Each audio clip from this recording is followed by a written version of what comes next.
Hello everybody, this is AK. I'm back.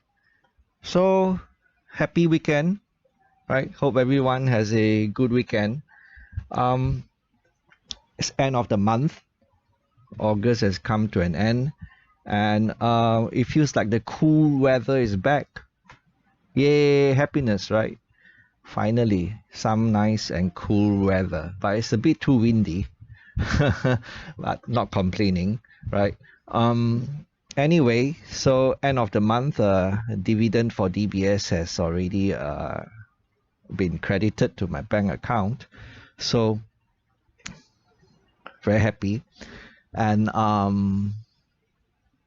this video is actually inspired by not just the dividend coming in, but also by what someone said about how his spouse doesn't believe in investing, and how all the spouse does is to save money and put in fixed deposits. Well, that in itself is not a bad thing, right? Saving is a good thing. But what happens is the money is not growing fast enough, right? And I thought of this out of the blue, that if we think of investing for income, like fixed deposit, can we do that? Right? And I've said before that investing is different from saving, and it isn't risk-free, and it isn't volatility-free. I mean, if you put $10,000 in a fixed deposit, 1 year later when the fixed deposit matures, it's still $10,000. Your capital is safe, right? And you just get that 3% or 4% return. Or nowadays it could be below 3%. Interest rates are going down. Yeah, so but with investing, you could see that capital becoming smaller, shrinking, and all that kind of thing. Of course, the investment could become more valuable over time as well. It cuts both ways. But if you have the mentality of a saver, and you just put that $10,000 in an investment, and it just keeps paying you year after year. In a way, you can think of it like a fixed deposit, right? You can think of it like a fixed deposit. I have no intention of selling. I just want to be paid year after year, right? So with that in mind, if my friend's spouse, for example, if she had invested in DBS or UOB or OCBC, I think the returns would be much higher than what someone would have gotten from just socking money away in a fixed deposit over so many years, right? And case in point, for example, for UOB, I plonk in like $200,000 during the pandemic, and paid something like $19 per share.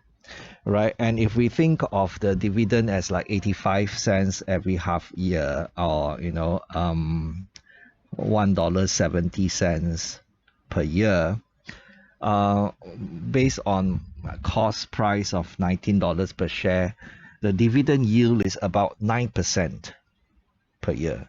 9% per year, right? So if I think of that $200,000 as having been placed in a fixed deposit, I don't care how much that $200,000 has gone up or has gone down now, since the pandemic. That's what, four years ago.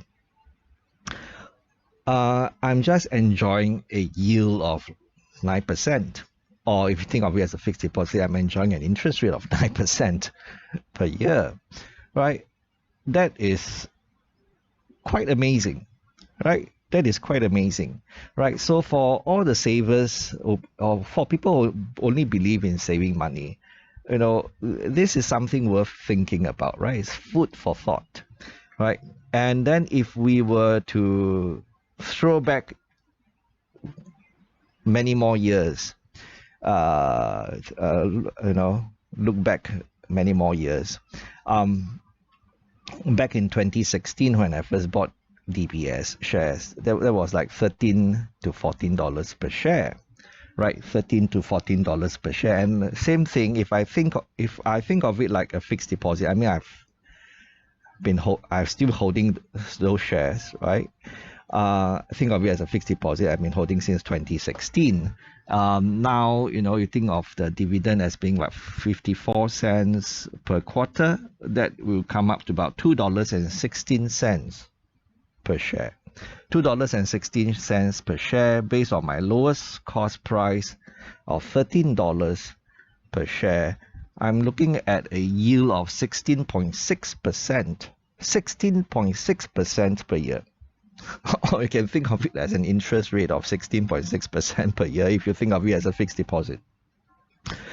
And that is very nice way of ensuring retirement funding adequacy. Well, it helps a lot towards retirement funding adequacy, right? And so sometimes when people ask me, how much money must you put, or how much money must you invest in the banks in order to get the kind of dividend that you get from the banks, I say, well, in truth, it wasn't a lot. It wasn't a lot. Think of the yield as being 9% for UOB and the yield as being 16.6% for DBS.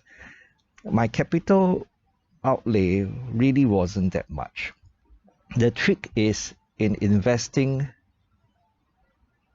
more, investing early, and not just saving money, right? And also the trick is to have a war chest ready, right? So like Warren Buffett said before, when it rains, when there's a storm, don't go out with a thimble, go out with a pail, go out with a bucket, so you'll be able to collect more water, right? Don't go out with a thimble, because a thimble is really a tiny little thing that fits your finger, right?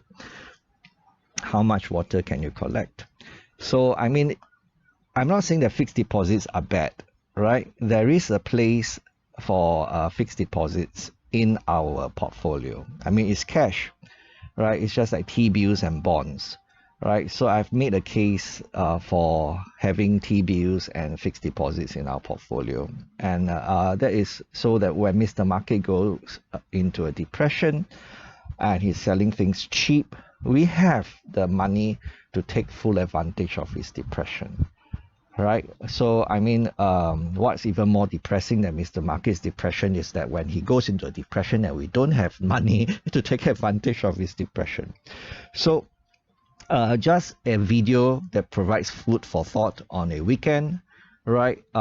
Saving is a good thing, right? But investing for income is definitely going to help us a lot more if you're thinking of retirement funding adequacy. Okay, so if AK can do it, so can you. Bye-bye.